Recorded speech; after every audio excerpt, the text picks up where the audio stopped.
이 고린도전서 15장은 이 부활의 장이잖아요. 그럼 오늘 이 부활이라고 하는 것이 오늘 우리들의 믿는 자들의 삶에서 어떤 변화를 가져올 것인가라고 하는 것에 대해서 이야기를 하고 있는 거예요.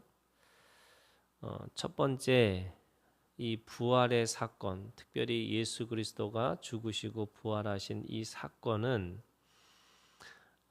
세상의 모든 이 구조, 이거를 이 구조의 체계 구조라고 그래요.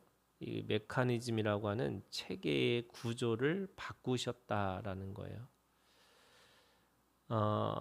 원래 이 첫 번째 아담에게 주셨던 이 세상의 이 구조는 죄와 사망의 권세가 사로잡고 있는 그런 이 세상이에요.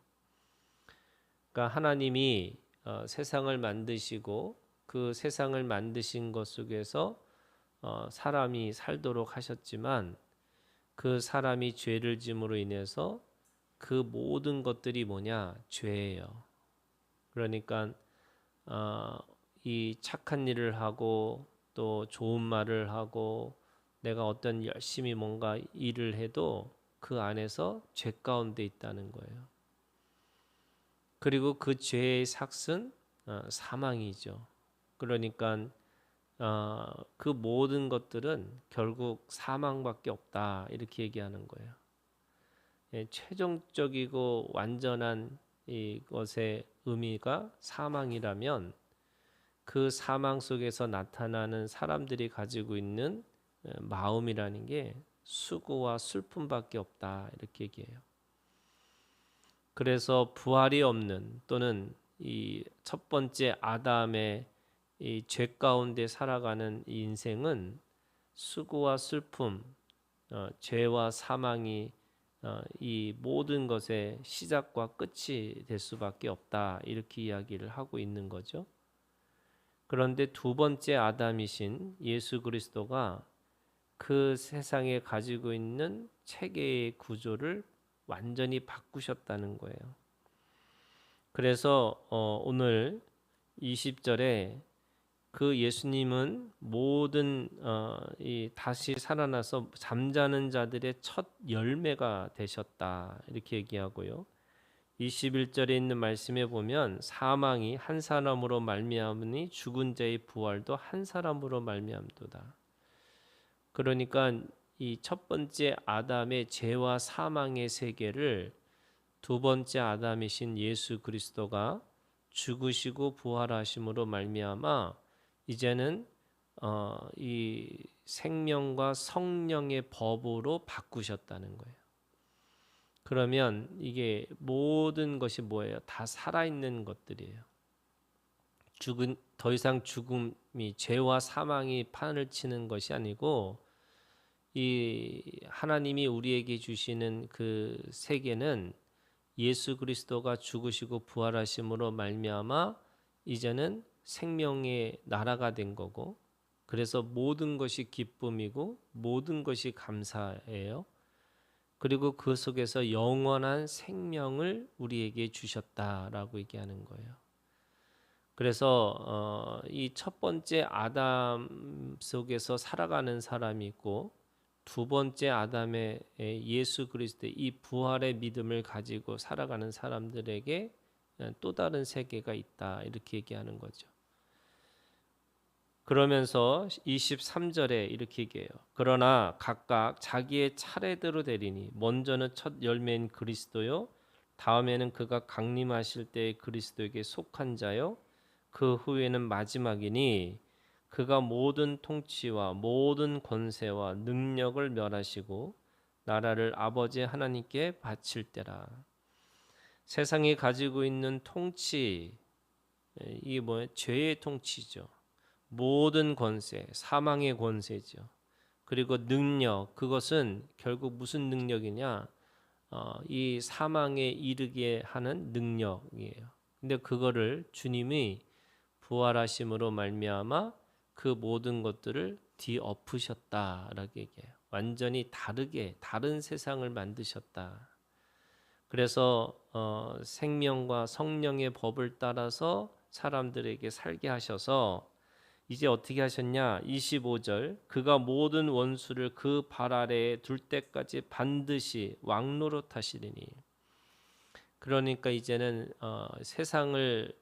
세상이 가지고 있는 세상의 이 모든 권세가 예수 그리스도에게 있고, 또 그 예수 그리스도에게 있는 그 안에 있는 모든 자들에게는 이제는 그 예수의 부활의 생명이 이제는 그것이 우리 삶에 왕노릇하고 있기 때문에, 그래서 이제는 우리는 죄와 사망의 세계에서 살 수 없다 이렇게 얘기하는 겁니다. 그것이 부활의 능력이죠. 이 부활의 신앙을 믿고 있는 사람들의 능력이라고 얘기하는 거예요.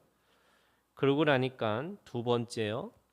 그러기 때문에 27절에 이렇게 합니다. 만물을 그의 발 아래 두셨다 하셨으니 만물을 아래에 둔다 말씀하실 때 만물을 그의 아래에 두신 이가 그 중에 들지 않은 것이 분명하다. 만물을 그에게 복종하게 하실 때에는 아들 자신도 그때의 만물을 자기에게 복종하게 하신 이에게 복종하게 되리니 이는 하나님이 만유의 주로서 만유 안에 계시려 하심이라. 이게 무슨 말이냐면요, 이제는 만유라고 하는 그 모든 것들이 이제는 예수 그리스도의 부활하심을 통해서 이제는 하나님이 그 안에서 충만케 되셨다 이렇게 되는 거예요. 이 죄와 사망의 세계에서는 하나님의 부재가 있는 거예요. 하나님이 통치하려고 해도 통치할 수 없는 공간이 있었어요. 그게 하나님의 부재의 공간이에요. 그런데 이제는 하나님이 만유 안에 만유 속에 있고 만유 가운데 충만케 되셨다 이렇게 말씀하시는 거죠. 그러니까 어떤 것도 하나님의 통치 아래 두지 않는 것이 없다. 그러면 하나님이 통치하는 것이 뭐냐면 하나님은 생명이세요. 하나님은 사랑이세요. 그리고 하나님은 살아계신 거예요. 그렇기 때문에 모든 것들 속에서 하나님이 계시기 때문에 살아계시고 역사하시고, 그래서 그 안에서 영원한 생명으로 갈 수 있는 길이 열렸다 이렇게 얘기하고 있는 거죠. 그 다음에 세 번째예요. 그러니까 첫 번째는 예수님이 첫 열매가 되셨다 이런 거예요. 그래서 완전히 새로운 세계가 시작된 거고 예수를 통해서. 그래서 그렇기 때문에 모든 세계가 이제는 하나님의 통치, 그 생명의 나라가 됐다라고 이야기하고 있는 거고, 29절부터는 무슨 얘기를 하고 있냐면 이 세상에서만 아니라요, 하나님은 우리가 이 부활의 이 신앙을 갖고 있다는 것은 뭐냐면 바로 이 현생에서만 끝나는 게 아니라 우리가 알 수 없는 이 미래의 이 생명까지, 그러니까 미래의 세계까지 또는 미지의 세계까지 그 부활의 이 생명은 영원할 것이다 이렇게 말씀하시는 거예요. 그래서 오늘 우리가 가지고 있는 믿음이라는 것은 이 세상에서 시작하고 이 세상에서 끝나는 인생이 아니고 하나님의 세계에서 시작해서 하나님의 세계로 돌아가는 영원한, 우리가 가지고 있는 영생의 세계가 있다 이렇게 얘기하는 거죠. 그래서 오늘 우리가 가지고 있는 소망이라는 게 뭐냐면 이 세상에서 끝나는 게 아니고 하나님의 나라에서 살아갈 수 있는 그 영원한 세상, 영원한 세계 속에서 갈 수 있는 믿음의 시작이 부활을 통해서 이루어졌다 이렇게 얘기하는 거예요. 아마도 고린도 교회에 이런 일이 있었던 것 같아요. 29절에 보면은 만일 죽은 자들이 도무지 다시 살아나지 못하면 죽은 자들을 위하여 세례를 받는 자들이 무엇을 하겠느냐. 이 말이 뭐냐면 죽은 자들을 위해서 세례를 받는 일이 고린도 교회에서 있었다는 거예요. 근데 만약에 그들이 다시 살아날 거라고 하는 기대와 소망이 없다면, 또는 예수님의 부활이 없었다면 그게 무슨 소용이 있겠느냐 이렇게 얘기하는 거예요. 그러니까 부활의 믿음 때문에 이제는 우리는 죽음 이후의 세상에 대해서도 말하기 시작한 거고, 그 다음에 뿐만 아니라 30절에요. 또 어찌하여 우리가 언제나 위협을 무릅쓰리요. 내가 이 세상에서 내가 안전하다고 생각한다면 뭐 하고 살 거냐? 32절에 이렇게 얘기합니다. 바울이 얘기하는 거예요. 내일 죽을 터이니 먹고 마시자 하리라. 이 32절 끝에 그렇게 얘기하는 거잖아요. 그러니까 우리가 이 죽음 이후에 이 내세가 없다라고 한다면 그냥 이 세상에서 먹고 마시면서 즐기고 살 것인데 우리가 못하러 왜 이곳에서 죽음을 무릅쓰고 하나님의 뜻을 따라서 진리를 따라서 우리가 왜 살 수밖에 없느냐? 바로 이 내세라고 하는 오지 않은 이 죽음 이후의 세상이 있다라는 것이 그 바로 우리가 가지고 있는 믿음 때문에 그런 거다. 그래서 바울도 얘기하는 거예요. 31절에 형제들아 내가 그리스도의 우리 주 예 안에서 가진 바 너희에 대한 나의 자랑을 두고 단언하노니 나는 날마다 죽노라. 무슨 말이에요? 내가 날마다 죽으면서도 왜 이 죽도록 하나님 앞에 이 사도의 직분, 이 내가 죽을 것을 각오하고 살아갈 수밖에 없는 이유는 바로 내세라고 하는 하나님이 우리에게 주신 영원한 세계, 영생의 세계가 있기 때문에 그렇다. 이렇게 얘기하면서 자신이 32절에 내가 사람의 방법으로 에베소에서 맹수와 더불어 싸웠다면 내가 무슨 유익이 있으리요? 죽은 자가 다시 살아나지 못한다면 내가 죽을 터이니 먹고 마시자. 내가 왜 그렇게 할 수밖에 없었냐? 바로 이 부활의 믿음 때문에 그렇게 했다. 이렇게 이야기를 하고 있는 겁니다.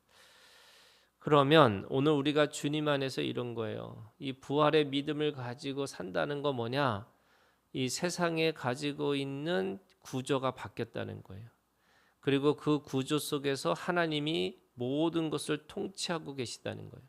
그래서 오늘 내가 죽어서 가는 이 세상이 아니라 오늘 지금 이곳에서도 부활의 믿음을 가지고 내가 하나님 앞에 죽음이 두렵지 않고 내가 죽음이 염려되지 않고 그 안에서 내가 이 부활의 믿음을 가지고 살아갈 수 있다. 이렇게 얘기하는 거죠. 그렇기 때문에 결론을 얘기하는 거예요. 33절에 속지 말라. 악한 동무들은 선한 행실을 더럽히나니. 지금 여기서 먹고 마시면서 쾌락주의로 살아갔는지 또는 내 몸을 함부로 대해서 고통으로 고행주의로 가든지 그렇게 하지 말라는 거예요. 내가 부활의 믿음을 가지고 산다는 것은 결국 우리가 이곳에서 하나님의 참된 그 생명과 그 다음에 사랑의 능력을 가지고 살아가는 것이지 내가 내 몸을 함부로 대하는 것이 아니다. 이렇게 얘기하는 거예요. 그러면서 34절에 깨어 의를 행하고 죄를 짓지 말라. 깨어 이게 뭐냐면 오늘 우리가 세상에 대해서는 우리가 분별해야 되는 거죠. 내가 이것이 어떤 것인지. 그래서 이 죄와 사망의 권세로부터 사로잡혀 살아가는 인생들이 아니고 염려하고 두려움 가운데 살아가는 인생들이 아니고 그래서 하나님이 주시는 하나님의 이 부활의 믿음을 가지고 오늘도 당당하고 담대하게 살아가라 이렇게 얘기하면서 의를 행하고 죄를 짓지 말라. 이 의가 뭐냐면요. 여러분 성경에서 말하는 의라고 하는 것은 성령이 우리에게 부여하여 주신 그 하나님의 정당성이에요. 그러니까 내가 뭔가 의를 행해서 정당한 게 아니고 하나님께서 우리에게 부여해 주신 의가 있다는 거예요. 우리가 하나님의 자녀죠. 또 하나님의 권세를 가졌죠. 그리고 그 권세를 가지고 하나님의 일들을 감당할 수 있도록 그렇게 우리한테 너는 의인이라고 말씀하시는 거예요. 그래서 하나님을 알지 못하는 자가 있기로 내가 너희를 부끄럽게 하기 위하여 말하노라.